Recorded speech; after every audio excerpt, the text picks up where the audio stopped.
Selamat datang di Jejak Kerajaan Nusantara, tempat kita menggali kembali warisan sejarah dan budaya yang memahat identitas bangsa.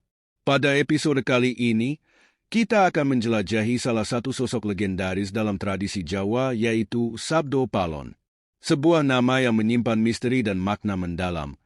Dikenal sebagai penjaga spiritual tanah Jawa, pemomong para raja, dan pengawal nilai-nilai kebenaran.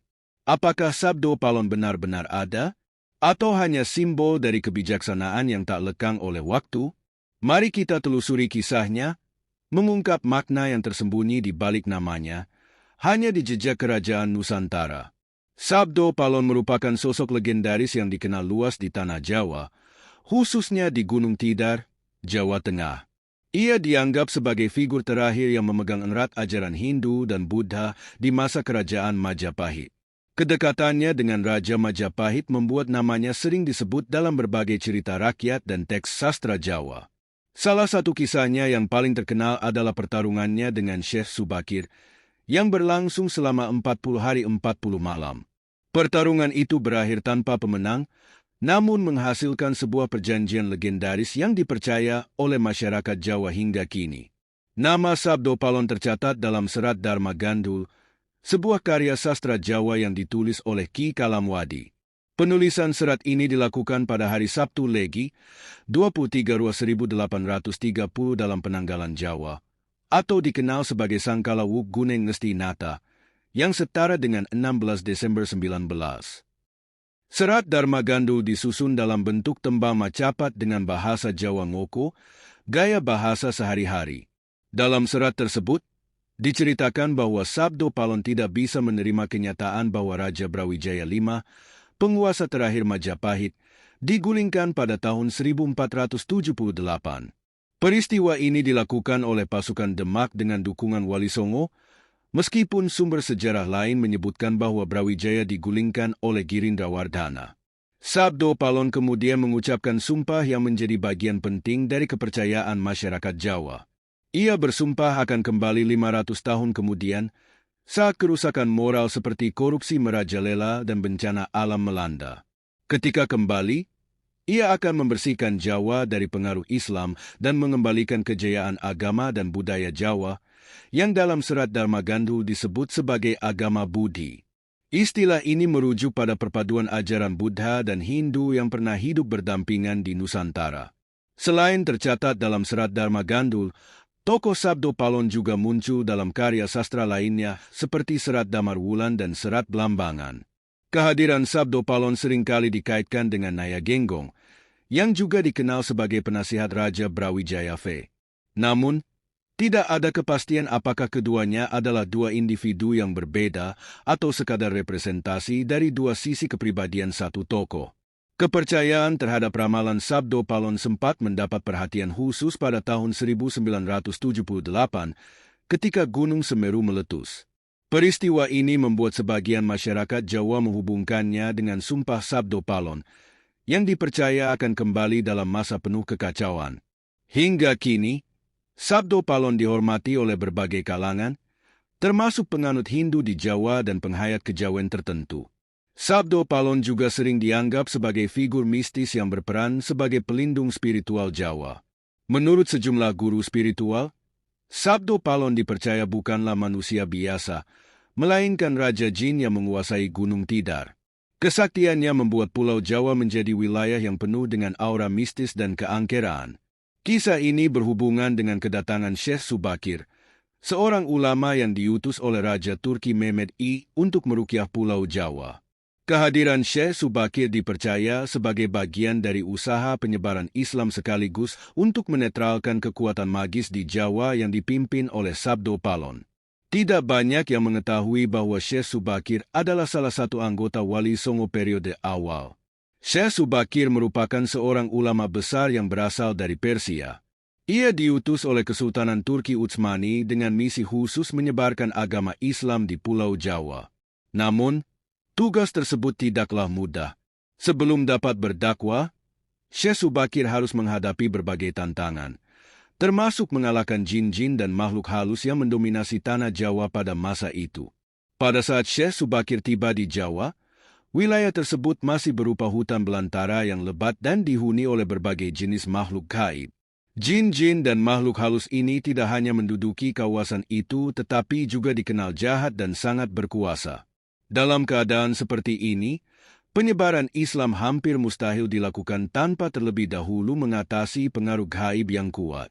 Dengan karomah yang dimilikinya serta izin Allah Subhanahu wa Ta'ala, Syekh Subakir akhirnya mampu menaklukkan kekuatan gaib tersebut. Perjalanan Syekh Subakir menuju Pulau Jawa sudah dimulai dengan persiapan yang matang. Dengan kekuatan gaibnya, ia mampu menerawang situasi di tanah Jawa dari kejauhan. Syekh Subakir mengetahui bahwa wilayah ini dikuasai oleh jutaan jin dan makhluk halus. Mereka dipimpin oleh seorang tokoh gaib bernama Sabdo Palon, yang juga dikenal sebagai penjaga spiritual tanah Jawa. Sabdo Palon memiliki kekuatan besar dan merupakan sosok yang sangat disegani di kalangan bangsa jin. Untuk melawan pengaruh jin-jin tersebut, Syekh Subakir membawa sebuah benda sakral bernama Batu Raja Aji Cakra. Batu ini didatangkan dari Arab dan dipercaya memiliki kekuatan luar biasa untuk menetralkan energi negatif. Sesampainya di Jawa, Syekh Subakir memilih Gunung Tidar di Magelang sebagai tempat untuk menancapkan Batu Raja Aji Cakra tersebut. Gunung Tidar dianggap sebagai titik sentral Pulau Jawa, yang dipercaya sebagai pusat kekuatan spiritual tanah Jawa. Proses penancapan Batu Raja Aji Cakra tidak berlangsung biasa-biasa saja. Setelah batu tersebut ditanam di puncak Gunung Tidar, alam yang semula tenang tiba-tiba berubah drastis. Langit menjadi gelap gulita, angin kencang memporak-porandakan segala sesuatu, kilat menyambar, dan petir menggelegar. Fenomena ini berlangsung selama 3 hari 3 malam. Efek dari ruqyah yang dilakukan menggunakan Batu Raja Aji Cakra ini membuat jin-jin dan makhluk halus yang sebelumnya mendominasi Jawa menjadi ketakutan. Banyak di antara mereka yang tewas, sementara yang lain melarikan diri. Sebagian jin kabur ke arah timur menuju Gunung Merapi, sementara yang lain bergerak ke arah selatan menuju laut untuk mencari perlindungan. Namun, kegaduhan ini akhirnya menarik perhatian pemimpin mereka, Sabdo Palon, yang juga dikenal dengan nama Ki Semar Badranaya. Sabdo Palon, sebagai penjaga utama Gunung Tidar sekaligus penunggu spiritual tanah Jawa, akhirnya muncul dan berhadapan langsung dengan Syekh Subakir. Pertemuan ini berujung pada pertarungan sengit antara keduanya. Syekh Subakir dan Sabdo Palon mengeluarkan seluruh kekuatan dan kesaktiannya masing-masing. Pertarungan berlangsung selama 40 hari 40 malam, sebuah durasi yang mencerminkan betapa sengit dan imbangnya kekuatan mereka. Meskipun demikian, Sabdo Palon perlahan mulai kewalahan menghadapi kekuatan gaib yang dimiliki Syekh Subakir. Pertahanannya melemah hingga akhirnya ia memutuskan untuk mengajak Syekh Subakir berunding. Dalam perundingan tersebut, Sabdo Palon mengajukan beberapa pertanyaan kepada Syekh Subakir. Ia ingin mengetahui siapa sebenarnya lawannya ini dan apa tujuan utamanya datang ke tanah Jawa. Syekh Subakir dengan tegas menjelaskan identitasnya sebagai ulama asal Persia yang diutus oleh Sultan Turki Utsmani untuk menyebarkan agama Islam di wilayah ini. Hasil perundingan menghasilkan kesepakatan yang menentukan masa depan tanah Jawa.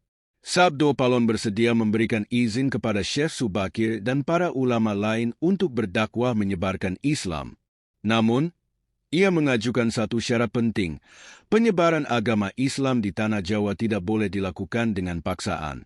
Syarat ini diterima oleh Syekh Subakir sebagai bentuk kompromi yang menghormati tradisi dan kepercayaan yang sudah lama ada di tanah Jawa.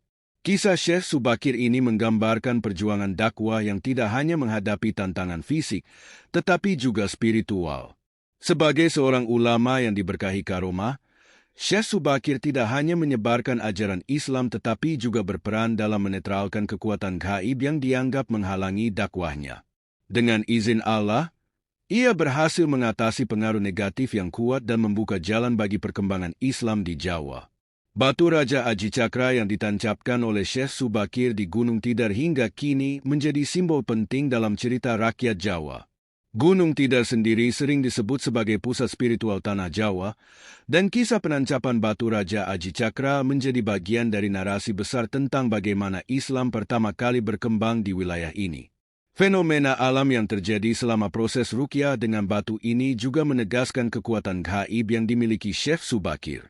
Selain sebagai seorang pendakwa, Syekh Subakir juga dikenal sebagai tokoh yang mampu menghormati budaya dan kepercayaan lokal. Kesepakatannya dengan Sabdo Palon menunjukkan bahwa dakwah Islam di Jawa dilakukan dengan pendekatan yang damai dan penuh toleransi. Pendekatan ini menjadi pelajaran berharga tentang bagaimana agama dapat disebarkan tanpa menghilangkan kearifan lokal yang telah lama melekat pada masyarakat. Pertarungan antara Syekh Subakir dan Sabdo Palon tidak hanya menjadi bagian dari kisah spiritual, tetapi juga sebuah simbol dari pertemuan dua kekuatan besar. Islam sebagai agama baru yang datang dengan semangat perubahan dan kepercayaan lokal yang mewakili tradisi dan warisan leluhur. Kesepakatan yang dicapai oleh kedua tokoh ini mencerminkan pentingnya dialog dan saling pengertian dalam membangun harmoni di tengah perbedaan.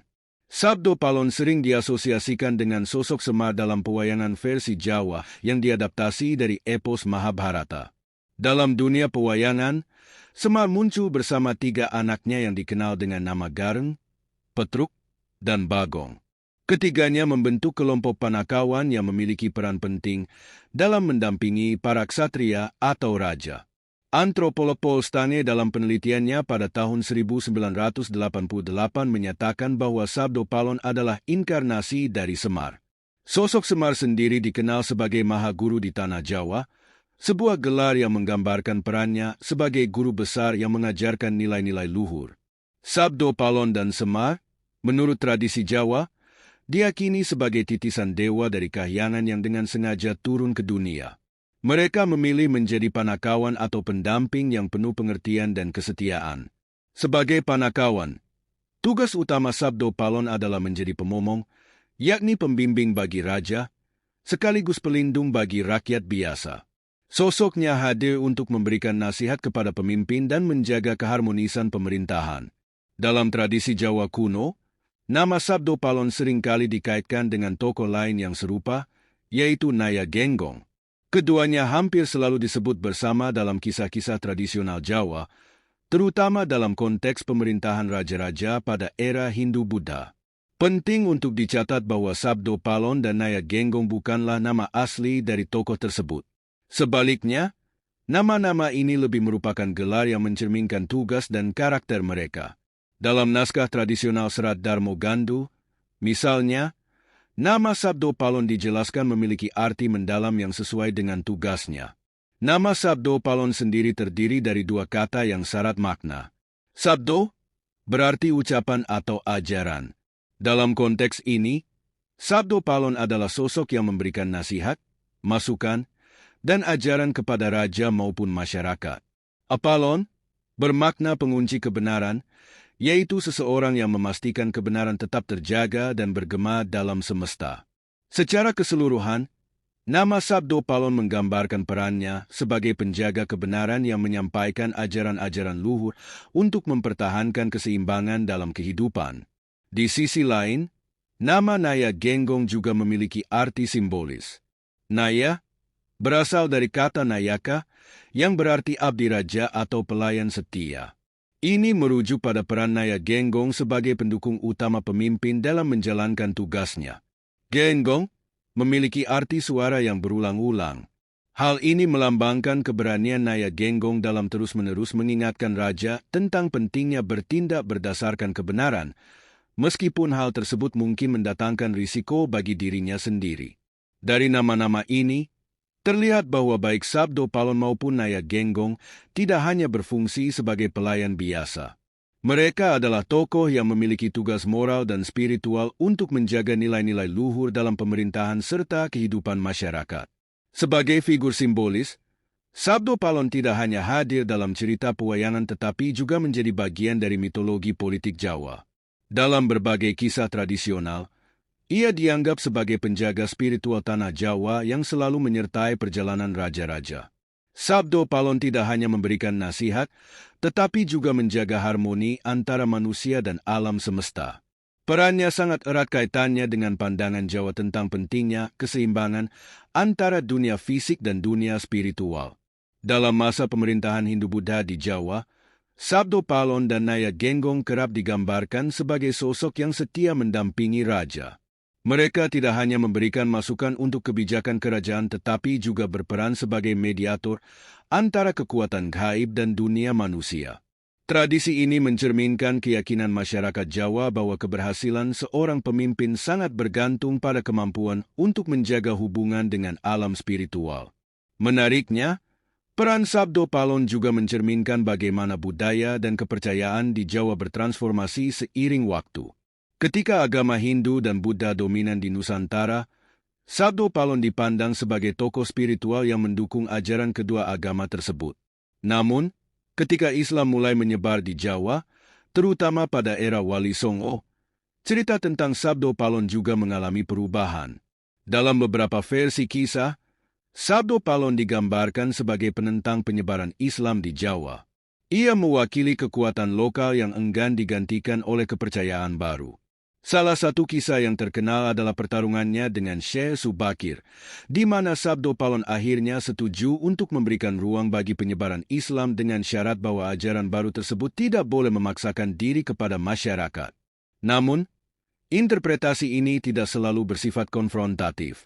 Dalam beberapa pandangan, Sabdo Palon justru dianggap sebagai simbol kearifan lokal yang menerima perubahan sambil tetap menjaga nilai-nilai tradisional Jawa. Hal ini mencerminkan fleksibilitas budaya Jawa dalam menerima pengaruh baru tanpa sepenuhnya meninggalkan identitasnya. Lebih dari sekadar tokoh mitologis, Sabdo Palon adalah representasi dari nilai-nilai luhur yang dijunjung tinggi oleh masyarakat Jawa. Sebagai pemomong raja, ia melambangkan pentingnya pemimpin yang rendah hati dan bersedia mendengarkan nasihat. Sebagai penjaga kebenaran, ia mengingatkan kita akan pentingnya integritas dalam setiap aspek kehidupan. Sementara itu, kehadiran Naya Genggong sebagai pendamping setia menunjukkan pentingnya keberanian untuk mengingatkan pemimpin tentang tanggung jawab mereka, bahkan ketika hal itu mungkin membawa konsekuensi berat.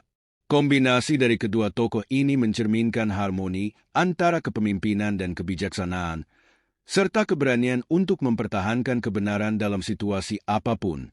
Kisah Sabdo Palon dan Naya Genggong tetap relevan hingga saat ini, terutama dalam konteks kepemimpinan dan pemerintahan.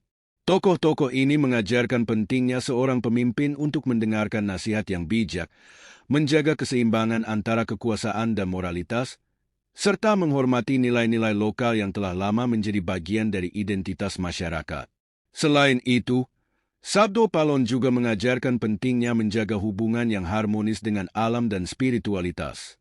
Dalam dunia modern yang seringkali terfokus pada materialisme, nilai-nilai ini mengingatkan kita untuk tetap menghargai aspek non-material dalam kehidupan. Secara keseluruhan, Sabdo Palon adalah simbol kearifan lokal yang tidak hanya mencerminkan sejarah Jawa tetapi juga memberikan pelajaran universal tentang kebijaksanaan, kepemimpinan, dan keberanian untuk menjaga kebenaran. Dengan memahami makna di balik nama dan perannya, kita dapat menghargai warisan budaya yang kaya dan relevan hingga kini. Demikianlah kisah Sabdo Palon, sosok penuh misteri yang menjadi simbol kebijaksanaan dan penjaga spiritual tanah Jawa.